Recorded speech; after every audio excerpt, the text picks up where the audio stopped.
A paz do Senhor, sejam bem-vindos a mais uma leitura da Bíblia. Hoje vamos ler 2 Pedro 1 ao 3. Segundo livro de Pedro, segunda carta, de Pedro. Capítulo 1, 2 e 3. Capítulo 1. Saudações. Eu, Simão Pedro, servo e apóstolo de Jesus Cristo, escrevo esta carta a vocês, que por causa da bondade do nosso Deus e Salvador Jesus Cristo, receberam uma fé tão preciosa como a nossa. Que a graça e a paz estejam com vocês e aumentem cada vez mais por meio do conhecimento que vocês têm de Deus e de Jesus, o nosso Senhor. Deus chama e escolhe. O poder de Deus nos tem dado tudo o que precisamos para viver uma vida que agrada a Ele, por meio do conhecimento que temos daquele que nos chamou, para tomar parte da sua própria glória e bondade. Desse modo, Ele nos tem dado os maravilhosos e preciosos dons que prometeu. Ele fez isso para que, por meio desses dons, nós escapássemos da imoralidade que os maus desejos trouxeram a este mundo e pudéssemos tomar parte na sua natureza divina. Por isso, mesmo façam todo o possível para juntar a bondade e a fé que vocês têm. A bondade, juntem o conhecimento, e ao conhecimento, o domínio próprio. Ao domínio próprio, juntem a perseverança, e a perseverança, a devoção a Deus. A essa devoção, juntem a amizade cristã, e a amizade cristã, juntem o amor, pois são essas as qualidades que vocês precisam ter. Se vocês as tiverem e fizerem com que elas aumentem, serão cada vez mais ativos e produzirão muita coisa boa, como resultado do conhecimento que vocês têm do nosso Senhor Jesus Cristo. Mas quem não tem essas coisas é como um cego ou como alguém que enxerga pouco e esqueceu que foi purificado dos seus pecados passados. Portanto, meus irmãos, procurem ficar cada vez mais firmes na certeza que Deus os chamou e escolheu.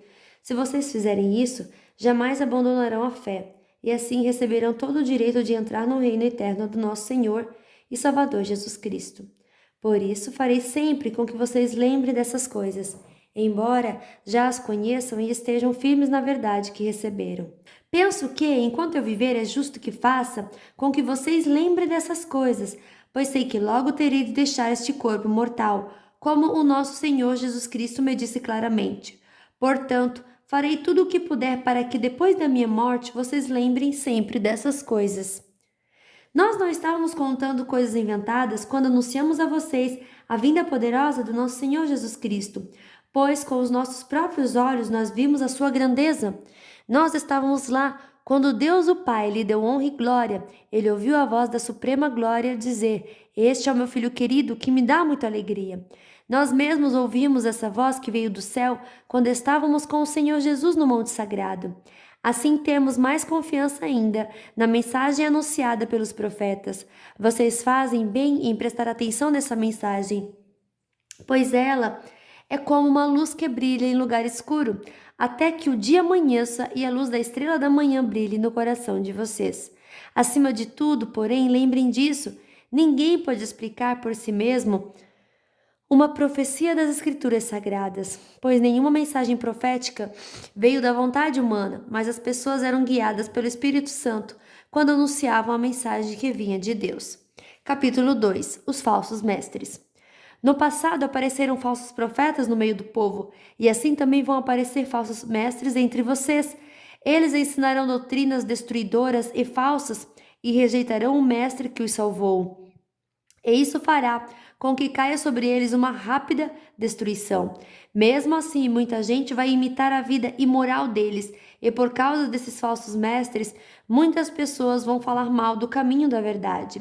Em sua ambição pelo dinheiro, esses falsos mestres vão explorar vocês, contando histórias inventadas. Mas faz muito tempo que o juiz está alerta e o destruidor deles está bem acordado. Pois Deus não deixou escapar os anjos que pecaram, mas os jogou no inferno e os deixou presos com correntes na escuridão, esperando o dia do julgamento. Deus não deixou escapar o mundo antigo, mas trouxe o dilúvio sobre o mundo dos que não queriam saber de Deus. A única pessoa que ele salvou foi Noé, que anunciou que todos deviam obedecer a Deus. E Deus também salvou mais outras 7 pessoas. Deus condenou as cidades de Sodoma e Gomorra, destruindo-as com fogo, como exemplo do que vai acontecer com os que não querem saber dele. Ele salvou Ló, um homem bom que estava aflito, porque conhecia a vida daquela gente imoral. Todos os dias esse homem bom que vivia entre eles ficava muito agoniado ao ver e ouvir as coisas más que aquela gente fazia.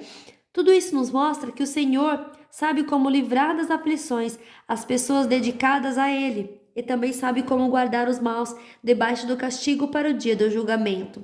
Ele castigará especialmente os que seguem os seus próprios desejos imorais e desprezam a autoridade dele. Esses falsos mestres são atrevidos e orgulhosos. Eles não têm nenhum respeito pelos gloriosos seres celestiais e os insultam. Ora, até mesmo os anjos, sendo muito mais fortes e poderosos do que esses falsos mestres, não os acusam com insultos na presença do Senhor. Mas esses homens agem por instinto, como os animais selvagens que nascem para serem caçados e mortos. Eles xingam aquilo que não entendem, por tudo isso eles serão destruídos como animais selvagens, e pagarão com sofrimento o sofrimento que causaram aos outros. Eles têm prazer em satisfazer em pleno dia os seus desejos imorais. Quando se reúnem com vocês, são uma vergonha, é um escândalo, divertindo-se o tempo todo com os seus modos enganosos. Não podem ver uma mulher sem a desejarem, e o seu apetite pelo pecado nunca fica satisfeito. Enganam as pessoas fracas e só pensam em ganhar dinheiro. Eles estão debaixo da maldição de Deus, andam perdidos porque se desviaram do caminho certo. Seguem o caminho de Balaão, filho de Beor, que cobiçou o dinheiro que ia receber fazendo mal e foi repreendido por causa do seu pecado, pois uma jumenta falou com voz humana e acabou com as loucuras do profeta. Esses falsos mestres são como poços sem água e como nuvens levadas pelo vento. Deus reservou para eles um lugar na mais profunda escuridão. Eles dizem coisas orgulhosas e loucas e com seus desejos impuros e imorais enganam as pessoas que estão quase escapando daqueles que vivem no erro. Prometem liberdade a essas pessoas, mas eles mesmos são escravos de hábitos imorais, pois cada pessoa é escrava daquilo que a domina. Portanto, aqueles que chegaram a conhecer o nosso Senhor e Salvador Jesus Cristo e que escaparam das imoralidades do mundo, mas depois foram agarrados e dominados por elas, ficam no fim em pior situação do que no começo. Pois teria sido muito melhor que eles nunca tivessem conhecido o caminho certo do que, depois de o conhecerem, voltarem atrás e se afastarem do mandamento sagrado que receberam. O que acontece a essas pessoas prova que são verdadeiros esses ditados. O cachorro volta ao seu próprio vômito e a porca lavada volta a rolar na lama. Capítulo 3. O Dia do Senhor. Meus queridos amigos, esta é a segunda carta que estou escrevendo a vocês. Nessas duas cartas, procuro despertar pensamentos puros na mente de vocês, fazendo com que lembrem dessas coisas. Quero que lembrem das palavras ditas há muito tempo pelos santos profetas e do mandamento do nosso Senhor e Salvador, que foi dado a vocês por meio dos apóstolos que anunciaram o Evangelho a vocês. Primeiro, vocês precisam saber que nos últimos dias vão aparecer homens dominados pelas suas próprias paixões. Eles vão zombar de vocês dizendo: ele prometeu vir, não foi? Onde está ele? Os nossos pais morreram e tudo continua do mesmo jeito que era desde a criação do mundo. Esses zombadores esquecem de propósito que há muito tempo que Deus deu uma ordem e os céus e a terra foram criados. Esquecem que a terra foi formada da água e no meio da água, e também que pela água do dilúvio o mundo antigo foi destruído. Mas os céus e a terra que agora existem estão sendo guardados pela mesma ordem de Deus, a fim de serem destruídos pelo fogo. Estão sendo guardados para o dia do julgamento e da destruição dos que não querem saber de Deus. Meus queridos amigos, não esqueçam isto: para o Senhor um dia é como 1000 anos, e 1000 anos como um dia.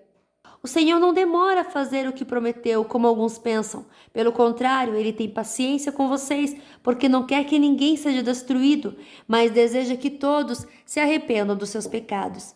Porém, o dia do Senhor chegará como um ladrão. Naquele dia os céus vão desaparecer como um barulho espantoso, e tudo que há no universo será queimado. A terra e tudo que existe nela vão sumir. Sabendo que tudo isso vai ser destruído assim, então que tipo de gente vocês precisam ser? A vida de vocês deve ser agradável a Deus e dedicada a Ele. Esperem a vinda do dia de Deus e façam o possível para que venha logo. Naquele dia, os céus serão destruídos com fogo e tudo o que há no universo ficará derretido. Porém, Deus prometeu e nós estamos esperando um novo céu e uma nova terra, onde tudo será feito de acordo com a vontade dele. Por isso, meus amigos, enquanto vocês esperam aquele dia, façam o possível para estar em paz com Deus, sem mancha e sem culpa diante dele.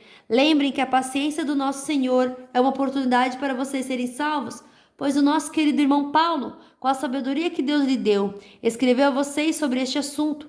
E foi isso mesmo que ele disse em todas as suas cartas, quando escreveu a respeito disso. Nas cartas dele há algumas coisas difíceis de entender, que os ignorantes e os fracos na fé explicam de maneira errada, como fazem também com outras partes das Escrituras Sagradas, e assim eles causam a sua própria destruição.